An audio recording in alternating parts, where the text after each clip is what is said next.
ঘরে ঢুকেন, আর ঢুকে এক্ষুনি দরজা লাগান। আপনার সাথে আমার অনেক ইম্পর্টেন্ট কথা আছে।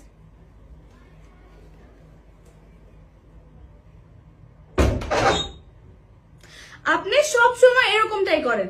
আপনি আমাকে তখন কি সুন্দর করে বললেন যে তুমি যাও বউ, সুন্দর করে রেডি হও, আমি তোমাকে যে আইসক্রিম খাওয়াবো, অনেক কিছু খাবার পছন্দ, যা যা খুশি এখানে সেগুলো তোমাকে কিনে দিব। কিন্তু আপনি কি করছেন? যাওয়ার পর আমি আপনাকে কিনে বলছেন যাওয়ার পর আমি নাগরদোলা চড়াবেন, যা যা রাইট থাকবে আপনি সেগুলো চড়াবেন। আপনি কিছু করছেন? কোনোটাই করেন নাই। যার আগে কি করেছেন? নিমকি খাওয়াইছেন, তারপর কফি খাওয়াইছেন। আরে আমি বাচ্চা নাকি আমি এগুলো খাবো? আমাকে বলো আমি একটু ফুচকা খাওয়ান, একটু ঝালমুড়ি খাওয়ান। আপনাকে বলে না এগুলো খেলে পেট খারাপ করবে, এগুলো খেলে ওষুধ খান। আমি কি বাচ্চা জানা ওষুধ খাবে? তাহলে আপনি কেন এগুলো বলে নিয়ে গেছেন? আপনি এটা বলছেন আমি গেলে আপনি আমাকে শপিং করে দিবেন, কোনো কিছু তো কিনে দিলেন না। আপনি এরকম করে জানতাম তাহলে কি আমি সাথে করে বের হইতাম? আমার কাছে না বাবা, আপনার কথা শুনে বের হওয়াটাই আমার ভুল হয়েছে। হ্যাঁ, এখন তো আমি কথা বলে আপনি শুনবেনই না, জাস্ট চুপ করে থাকবেন। চুপ। কি ব্যাপার? কই আপনি?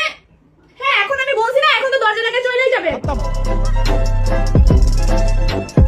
Bye bye tata goodbye गया।